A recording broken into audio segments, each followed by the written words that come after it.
Hello बच्चों, आइए हम लोग मोशन का सेकंड टॉपिक रिवाइज करते हैं। नाम है काइनेमेटिक्स 2D।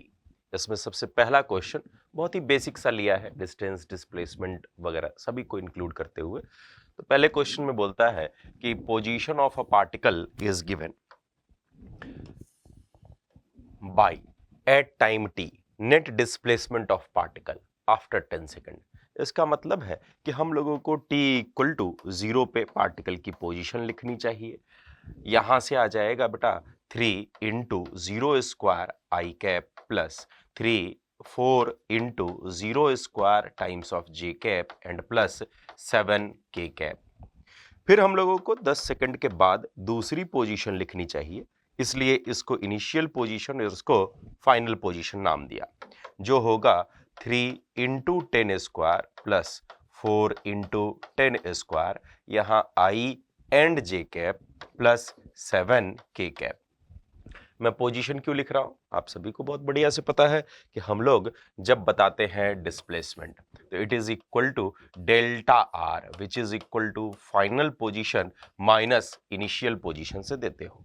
तो यहां भी यदि हम लोग देखें तो हमारा इनिशियल पोजीशन सिर्फ और सिर्फ 7 के कैप बचा बेटा, ये हो गया 0, ये भी हो गया 0।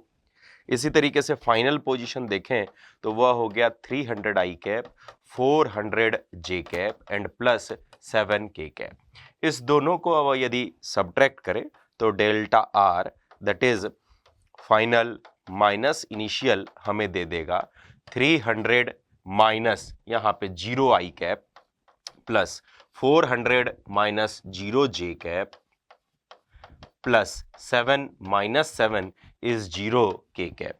ये हो गया आपका डिस्प्लेसमेंट वेक्टर। आंसर में देखें तो कोई भी डिस्प्लेसमेंट वेक्टर के टर्म में नहीं है, मतलब मैग्नीट्यूड पूछा होगा, इसलिए इनका मैग्नीट्यूड लिया और आप मैग्नीट्यूड बताते हो modulus of 300i plus 400j is equal to 300 square plus 400 square under root is equal to 500 metre के बराबर। तो अपना ऑप्शन आ जाता है ए। आइए नेक्स्ट क्वेश्चन पे चलते हैं। नेक्स्ट क्वेश्चन कहता है पोजीशन वेक्टर अपने को दे रखा है, देन डिस्टेंस ट्रेवल्ड। हम लोग इसमें पार्टिकल का पाथ एक्चुअली डिफाइन नहीं कर पा रहे हैं, क्योंकि हम लोगों को कोई बताया तो नहीं कि यहां रोड पे ऐसे पार्टिकल चल रहा है, फिर लेफ्ट मुड़ गया, राइट मुड़ गया, यहां इतनी दूरी थी, वहां उतनी दूरी थी। इसलिए मैं यहां जब डिस्टेंस निकालना चाहता हूं तो मैं लिखूंगा integration of speed into time का वी का इंटीग्रेशन। तो वहां पे मुझे चाहिए स्पीड, और स्पीड के लिए मैं यहां आर वेक्टर की मदद से बेटा लिख लेता हूं r vector is equal to 3t square i plus 4t square j and plus 7 के। इससे मैं लिखूंगा पहले velocity, velocity is equal to d r by d t, आप बताते हो। इसका टाइम के लिए डिफरेंशिएशन 60 आई कैप, टाइम के लिए डिफरेंशिएशन 8t जे कैप, टाइम के लिए डिफरेंशिएशन 0। यह है वेलोसिटी। स्पीड मतलब वेलोसिटी का magnitude is equal to root under of 60 square plus 8t square, जो दे देगा अपने को 10t। जैसा कि अब हमें स्पीड मिल चुका है, यहां पर रखने पे हमें देता है this is equal to 10t, this is the speed multiplied by dt and integration for the first 10 second. तो आप लिख रहे होंगे this is integration of t d t, जो होता है टी स्क्वायर बाई 2 और मल्टीप्लीकेशन में 10। इसमें लिमिट रखो बेटा 0 से लेकर के 10, डाटा मिलता है 10/2 कांस्टेंट, 10 स्क्वायर माइनस 0 स्क्वायर। यहां जो 2 दे रखा था अपने को, यहां जो 2 दे रखा था उसको हम लोगों ने बाहर ले लिया, और जिसकी मदद से अब आप कह सकते हैं this is 10/2 times of 100 is equal to 500 metre is your distance travelled. ठीक है बच्चा, आइए अगले क्वेश्चन पे चलते हैं। Next question equation of trajectory से लेते हैं। इक्वेशन ऑफ ट्रेजेक्टरी में आपने क्या कहा था कि पार्टिकल के कोऑर्डिनेट्स के बीच का रिश्ता, सिर्फ और सिर्फ कोऑर्डिनेट के बीच के रिश्ते को, relation between the coordinates of a moving particle is equation of trajectory. तो यहां पर भी देता है कि एक पार्टिकल है जो x में चल रहा है एज वेल एज y में चल रहा है, तो उसके पॉसिबल शेप ऑफ पाथ क्या हो सकते हैं। पॉसिबल शेप का मतलब क्या है बेटा कि ट्रेजेक्ट्री जो होगी उसका कुछ ना कुछ नाम होगा, straight line, parabola, ellipse, hyperbola, उसको ढूंढना है। तो हमें दे रखा है बेटा कि x is equal to t square plus 2t and y is equal to 2t। Definition के अकॉर्डिंग तुम कहते हो रिलेशन बिटवीन कोऑर्डिनेट्स, इसका मतलब उसमें कोई तीसरा वेरिएबल नहीं होना चाहिए, और तीसरा वेरिएबल यहां देखें तो टाइम एंड टाइम, उसी को एलिमिनेट कर दे तो आपने को आंसर मिल जाएगा। तो टाइम एलिमिनेट करने के लिए मैं यहां से लिख सकता हूं t is equal to y by 2, यहां पुट किया दिस इज y बाई 2 का होल स्क्वायर प्लस 2t की जगह डायरेक्टली लिख लेते हैं y, तो यह हो गया हमारे पास x in terms of y। जैसा कि तुम देख रहे हो x is y square by 4 plus y दे रखा है, इसका मतलब it is just like a function where x is proportional to y square, और वह किसके जैसा फंक्शन हुआ बेटा, पैराबोला। तो तुम्हारा इक्वेशन तो पैराबोलिक का रिप्रेजेंट कर रहा है, इसलिए शेप क्या हो गया, पैराबोला हो गया। बहुत आसान सा लेकिन बढ़िया क्वेश्चन। आइए अगले क्वेश्चन पे। अगला क्वेश्चन है प्रोजेक्टाइल मोशन से। इनका कहना है कि अ particle is projected with initial velocity, तो उसकी हॉरिजॉन्टल रेंज क्या होगी। आप सभी जानते हैं कि जब हम लोग velocity u is equal to u x i cap plus u y j cap बताते हैं, तो आप उसमें यहां पर बेटा x और यहां पर y रिप्रेजेंट करते हो। इस डायरेक्शन में तुम्हारी कुछ वेलोसिटी रही होगी at an angle of theta, इसी को तुमने कंपोनेंट में लिखा ux और यहां पर लिखा uy। अब अगला बोलता है हॉरिजॉन्टल रेंज, तो आप सभी रेंज का फॉर्मूला बताते हैं, this is horizontal speed multiplied by time of flight, where time of flight की जगह तुम लिख सकते हो 2uy बाई जी से। अब यहां सभी को अपन ऑप्शन से मैच करवाएं और गिवन डाटा से, तो हमें दे रखा है this is 6i cap plus 8j cap, इसका मतलब ux की जगह तुम लिख सकते हो बेटा 6 और uy की जगह लिख सकते हो 8, बाकी बच गया 6 bracket 2 into uy divided by g, जो हो गया बेटा 12 इंटू 8 इज 96 अपॉन g की जगह 10, तो आंसर क्या आ गया 9.8 मीटर। यह बहुत बढ़िया क्वेश्चन है हमारे पास जेई एडवांस का, जेई एडवांस का यह क्वेश्चन है। ऐसे क्वेश्चन कई बार हम लोगों को जेई मेंस में आ जाते हैं, यह एडवांस का प्रश्न है, बहुत पहले का है लेकिन मेंस में आ जाते हैं। आइए अगले क्वेश्चन पे चलते हैं। A particle is projected from ground with velocity u at angle theta with horizontal range, maximum height and time of flight are given, जिसमें सभी के फॉर्मूले भी दिए हुए हैं। Now keeping u fixed means कि हमारी इनिशियल स्पीड तो कांस्टेंट रह गई, theta is variable between 30 to 60। बेटा एक बात बताइए, क्या हम लोग थीटा के लिए ऑब्जर्व किए हैं कि जब यह एक्यूट एंगल होता है तो इंक्रीजिंग विद द थीटा, यदि आप थीटा को बढ़ाते हो 0 से 90 के बीच में, तो क्या हमारा साइन थीटा बढ़ता है। हाँ, इसी के लिए मैं यहां आ जाता हूं। यदि हम लोग थीटा बढ़ाएंगे किसके किसके बीच बेटा, 30 से 60 के बीच एक्यूट एंगल में, तो हमारा साइन थीटा भी बढ़ेगा। 2u by g r constant, इसलिए साइन थीटा बढ़ाने से हमारा टाइम ऑफ फ्लाइट भी बढ़ेगा। देन यदि हम लोग देखें मैक्सिमम हाइट, तो यह साइन थीटा इंक्रीज हो रहा था तो उसका स्क्वायर भी इंक्रीज होना चाहिए, और इसलिए हमारा यह हाइट भी बढ़ेगा, हमारा यह हाइट भी बढ़ेगा। तो हमारा मैक्सिमम हाइट और टाइम ऑफ फ्लाइट तो बढ़ना चाहिए 30 से 60 के लिए, लेकिन रेंज के फॉर्मूले में 2u आया है, इसलिए जैसा कि क्वेश्चन में दिया है theta between 30 degree to 60 degree, तो तुम यदि 2 थीटा लिखोगे तो वह हो जाएगा 60 डिग्री टू 120 डिग्री। अब अपने पास यहां पर हो गया बेटा 60 से लेकर के 90 और 90 से लेकर के 120 के बीच के एंगल्स। यदि यहां अपन इसको एक ही एंगल बोले, जैसे अल्फा बोल दीजिए या बीटा बोल दीजिए, तो हमारा जो अल्फा है वह पहले 0 से 60 गया होगा, फिर 60 से 90 गया, फिर 90 से 120। और आप सभी जानते हो कि साइन थीटा फर्स्ट क्वाड्रेंट में तो बढ़ता है, तो यहां साइन अल्फा फर्स्ट क्वाड्रेंट में तो बढ़ेगा, लेकिन सेकंड क्वाड्रेंट में साइन अल्फा की वैल्यू घटेगी। इसलिए हम लोग इसमें देखें तो हमारा जो रेंज होगा वह फर्स्ट इंक्रीज करेगा बेटा, देन डिक्रीज करेगा, क्योंकि आप कह रहे हो साइन 2 थीटा, जिसका नाम आपने लिख लिया साइन अल्फा, वह साइन अल्फा पहले बढ़ेगा फिर घटेगा। इसलिए answer R will first increase then decrease. Maximum height will increase and time of flight will decrease. इसलिए गलत हो गया। अगला, range will first increase then decrease while maximum height and time of flight both will increase. तो देखा ही था दोनों बढ़ रहे थे, इसलिए B is the correct option. अब आ जाते हैं हम लोग अगले क्वेश्चन पे। हमारा next question, projectile is given an initial velocity. तो यह हो गया बेटा तेरे पास u which is equal to u x i cap plus u y j cap. दोनों को मैच करो तो हमारे पास u x is equal to 1 and u y is equal to 2 दिया है। Cartesian equation of its path, इसका मतलब क्या हुआ? कार्टेशियन इक्वेशन का मतलब इक्वेशन ऑफ ट्रेजेक्टरी, और आप सभी इक्वेशन ऑफ ट्रेजेक्टरी बोलते हैं।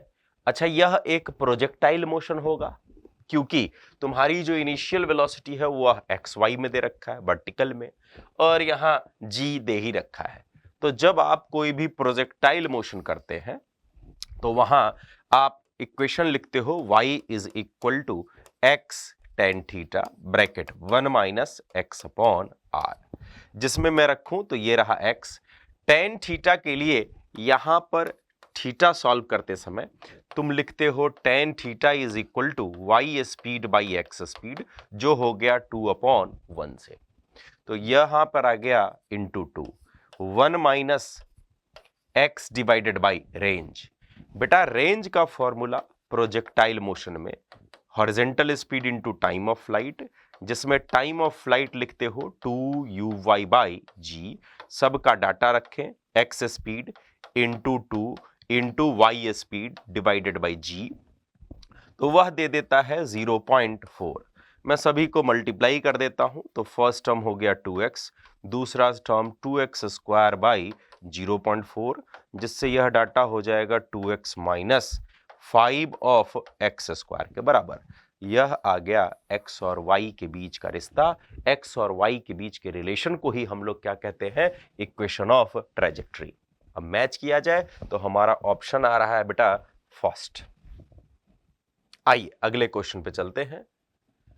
During a projectile if maximum height equals the horizontal range, प्रश्न का कहना है कि एक प्रोजेक्टाइल में जो भी मैक्सिमम हाइट होगी वह रेंज के बराबर होगा, तो एंगल ऑफ प्रोजेक्शन क्या होगा? आप सभी को यदि ध्यान में हो तो हम लोग maximum height divided by range को बहुत ही आसानी से tan थीटा अपॉन 4 लिख सकते हैं। यदि किसी बच्चे को यह फॉर्मूला याद नहीं हो तो आप क्या कीजिए, मैक्सिमम हाइट का फॉर्मूला लिख दीजिए, रेंज का फॉर्मूला लिख दीजिए, दोनों को डिवाइड कीजिए, आपके पास बचेगा tan थीटा बाई 4। वैसे अब हम लोगों को डायरेक्टली फॉर्मूला ध्यान में रखना चाहिए, एग्जाम हमारे जस्ट पास में ही है, वहां से आप देखें तो एज पर द क्वेश्चन क्या बोले हो बेटा? ये दिया हुआ है height is equal to range, इसका मतलब यह दोनों तो आपस में सेम हो गए, और तुम कह रहे हो कि लेफ्ट साइड आपस में सेम है, तो h upon r is equal to 1 is equal to tan theta by 4। इसका मतलब tan theta is equal to 4 and theta is equal to tan inverse of 4 के बराबर। ठीक है बेटा, आइए अगले क्वेश्चन पे चलते हैं। A particle is projected under gravity with speed, तो यह हो गया तुम्हारे पास initial speed u from a point at a height h above the ground इसका मतलब इस तरीके से कोई हाइट हम लोग को ले लेना चाहिए h, और यहां से पार्टिकल को आप प्रोजेक्ट करेंगे at an angle of theta. तो आप इसको यहां कहीं प्रोजेक्ट कर रहे होगे u से make in an angle theta. The maximum range r on the ground. तो हम लोग यदि इसको यहां पर चेक करें तो यह रेंज हम लोग मैक्सिमम चाहते हैं। इस रेंज को मैक्सिमम करने के लिए मैं यहां पर एक लिख लेता हूं बेटा आर डैश।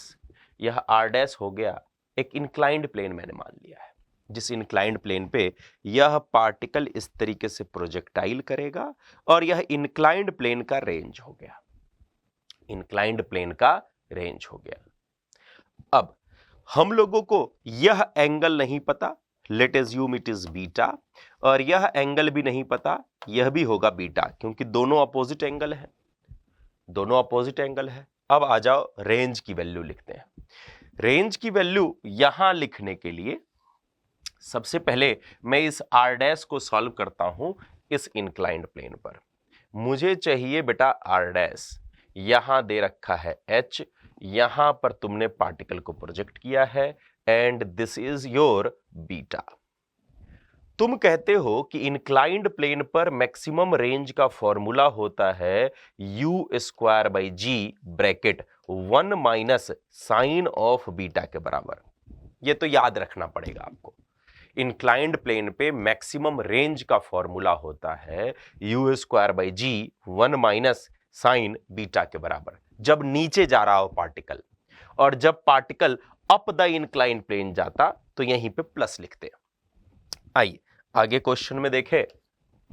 तो आपका कहना है बेटा कि यहां पर जो आर डैश है इज इक्वल टू, यू की वैल्यू रखिए क्वेश्चन से, it is equal to 2a g, मैंने यहां से स्क्वायर कर लिया है, and divided by g bracket 1 minus sine beta. बेटा इसी राइट एंगल ट्रायंगल से साइन बीटा की वैल्यू h अपॉन, क्या हो गया, h अपॉन आर डैश। अब यहां g से g कैंसिल हो गया, क्रॉस मल्टीप्लाई करो, मिलता है r dash bracket 1 minus h upon r dash is equal to 2a के बराबर। मल्टीप्लाई करेंगे r dash minus h is equal to 2a and r dash is equal to 2a plus h। आपको question में कौन सी range पूछा था बेटा, maximum range r on the ground. अब तुमको इसकी वैल्यू चाहिए। सिंपल सी बात है, जब यह रेंज मैक्सिमम होगा तो यह रेंज भी मैक्सिमम होगा। आर डैश की मैक्सिमम वैल्यू निकाल चुके हो तो तुम लिख सकते हो r is equal to, from the triangle property, कि आर डैश का square minus h square under root के बराबर, जिसमें आर डैश की यहां से वैल्यू रखिए, it is 2a plus h का whole square minus h square is equal to 4a square plus h square plus 4ah minus h square. पहले bracket का square minus h square subtract किए, दोनों cancel हो गया, हमें मिलता है 4 common, a square plus ah under root में, जिसको लिख सकते हो 2 अंडर रूट, दोनों से a को भी कॉमन ले लो तो a प्लस h के टर्म में। ऑप्शंस को ढूंढे तो हमें मिलता है ऑप्शन नंबर डी। ठीक है बेटा, आइए अगले क्वेश्चन पे। हमें दे रखा है कि एक पार्टिकल है जो 3 डायमेंशन में चल रहा है। 2D हम लोगों ने प्रोजेक्टाइल मोशन के थ्रू रिवाइज किया, अब 3D में देखें तो उसके x कंपोनेंट, y कंपोनेंट और z कंपोनेंट के बारे में बोला है। तो उसकी स्पीड कितनी होगी, इसके लिए सबसे पहले तुम लिख लो पोजीशन वेक्टर, तो वह होगा a cos omega T I cap, यहां से बच्चा, प्लस यहां से y लिखेंगे a sine omega T J cap and plus z a omega T के कैप। यह हो गया आपके पास पोजीशन वेक्टर। जैसा कि स्पीड पूछा है तो स्पीड का मतलब है वेलोसिटी का मैग्नीट्यूड, इसलिए तुम लिखते हो r से पहले वेलोसिटी और इस वेलोसिटी का मैग्नीट्यूड लेंगे तो वह होगा आपका आंसर।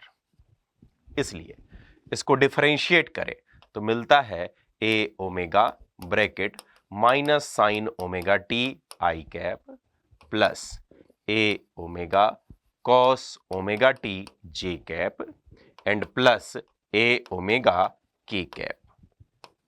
यह आ गया बेटा वेलोसिटी। अब इसका मैग्नीट्यूड लेते हैं तो हमें मिलता है माइनस ए ओमेगा साइन ओमेगा टी का होल स्क्वायर प्लस ए ओमेगा कॉस ओमेगा टी का होल स्क्वायर प्लस ए ओमेगा का होल स्क्वायर अंडर रूट में, दैट इज योर स्पीड।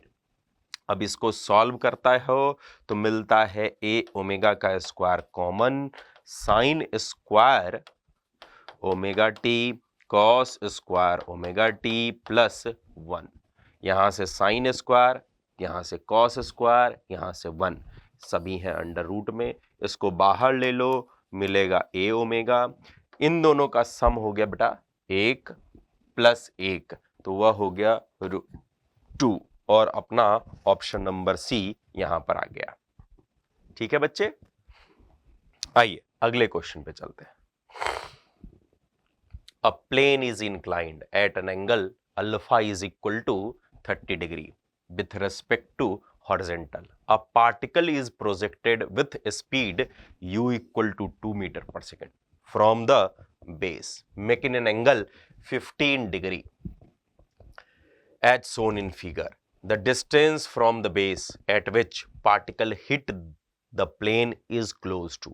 इसका मतलब यह जो भी एक प्रोजेक्टाइल मोशन है उसमें ए से बी के बीच की दूरी ही हम लोगों को लास्ट लाइन में पूछ रहा है कि distance from base at which particle hits the incline plane. तो हम लोगों को इंक्लाइन प्लेन पे रेंज लिखना चाहिए। इंक्लाइन प्लेन पे रेंज का फॉर्मूला लिखते हो 2u² by g cos square alpha times of sine beta and cos alpha plus beta के टर्म्स में। जिसको यहां आपने थीटा लिख रखा है उसको इधर ले लीजिए थीटा पे और यहां ले लीजिए थीटा पे, तो ये अपना फॉर्मूला तैयार हो गया। अब इसमें सभी डाटा को रख दें तो मिलता है 2 into 2 square divided by g cos of alpha. Alpha की जगह कितना है बेटा 30 डिग्री, कॉस 30 का square sine theta that is sine 15 and cos 15 plus 30 जो देगा यहां से 8 डिवाइडेड बाई 10 ब्रैकेट 3/4। कॉस 30 की वैल्यू √3/2 स्क्वायर किए 3/4 sine 15 √3 - 1 divided by 2√2 cos of 45 that is 1/√2। तो बच्चा यहां से यह हो गया दोनों का मल्टीप्लिकेशन 2 इंटू 2 इज 4, 4 से 4 कैंसल हो गया और तुम्हारे पास बच गया 8 divided by 30 and √3 - 1 is equal to, जिसको तुम लिख सकते हो 8 divided by 30 and 1.732 - 1 is equal to 8 into 0.732 divided by 30 के बराबर। इस दोनों को मल्टीप्लाई किया जाए 8 इंटू 2 ये आ गया 6, 1 बच गया अपने पास, ये हो गया 24 और 1 25, 2 बच गया आपके पास। 56 + 2 is 58 and whole divided by 30। इसको अपन डिवाइड करेंगे तो हमारी वैल्यू नियरली 0.20 के आसपास मिलेगी मीटर में। ऑप्शंस को देखा जाए तो दे रखा है सेंटीमीटर में, इसलिए बेटा मैं यहां पे एग्जैक्ट डिवाइड नहीं किया हूं, इक्वल टू नहीं लिख रहा, मैंने बोला है कि आसपास। आसपास क्यों लिखा? क्योंकि 6 डिवाइडेड बाई 30 होता तो तुम एग्जैक्टली 0.2 लिख सकते थे, लेकिन न्यूमरेटर 6 से थोड़ा सा छोटा है इसलिए यह वैल्यू भी 0.2 से थोड़ा कम होगा और इस वजह से हमने इसको लिख लिया कि नियर टू दिस। क्वेश्चन में भी बोला है कि hits the plane is close to, मतलब उसके आसपास में, so your answer is 20 centimetre. आइए अगले क्वेश्चन पे चले। नेक्स्ट क्वेश्चन में देखते हैं बच्चों, a bomb is dropped by fighter plane. तो जब हम लोग किसी फाइटर प्लेन से, जो फाइटर प्लेन इस तरीके से अपना हॉरिजॉन्टल में चल रहा होगा विथ ए स्पीड u,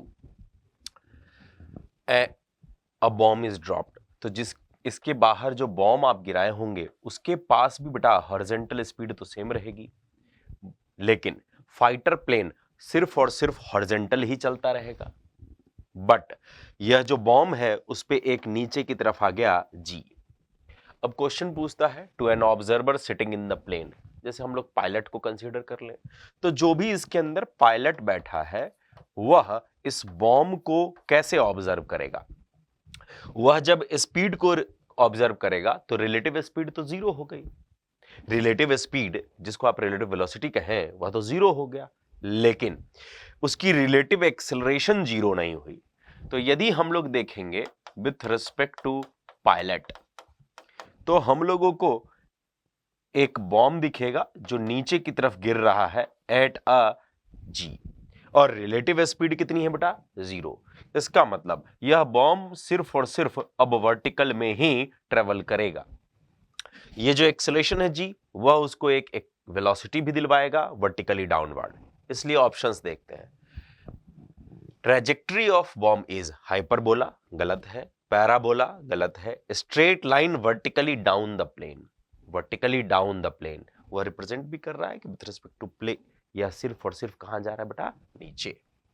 इसलिए अपना सी करेक्ट ऑप्शन होगा। आइए अगले क्वेश्चन पे चलते हैं। A projectile is projected with 25 meter per second at an angle of theta. After t seconds, its inclination with the horizontal becomes zero. बेटा जब आप कोई भी प्रोजेक्टाइल मोशन लेते हो तो इस पॉइंट पर कहते हो कि inclination with the horizontal is zero. कहने का मतलब प्रोजेक्टाइल अपने टॉप मोस्ट पॉइंट पर है और टॉप मोस्ट पॉइंट के टाइम को इन्होंने बोल दिया है टी, जिसको आज तक आप लोग टाइम ऑफ एसेंड के नाम से पढ़े थे। तो टाइम ऑफ एसेंड का फॉर्मूला था it is u times of sine theta divided by g से। आगे चलते हैं। If r represents horizontal range then theta is, तो आप यदि रेंज का फॉर्मूला लिखो तो वह लिखते थे ux multiplied by time of flight. बेटा ux की जगह तुम u cos थीटा लिख सकते हो, और टाइम ऑफ फ्लाइट इस टाइम ऑफ एसेंड का डबल होता है, इसलिए तुम यहां लिख दिए this is 2 into t, 2 into t. अब यदि अपन ऑप्शंस पे जाएं तो हमारे option t square and r के टर्म्स में है, इसलिए मैं यहां पर जो आपको दे रखा है u cos थीटा उसको मैं चेंज करने की कोशिश करता हूं इन टर्म्स ऑफ टी। तो मैंने यहां से बेटा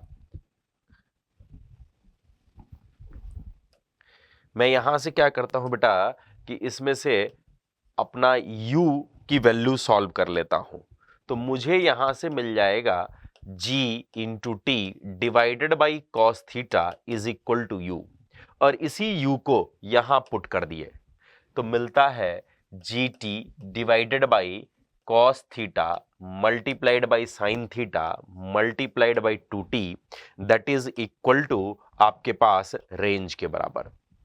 और यहां से तुम अब लिख सकते हो कि this is tan theta times of 2t square g is equal to range.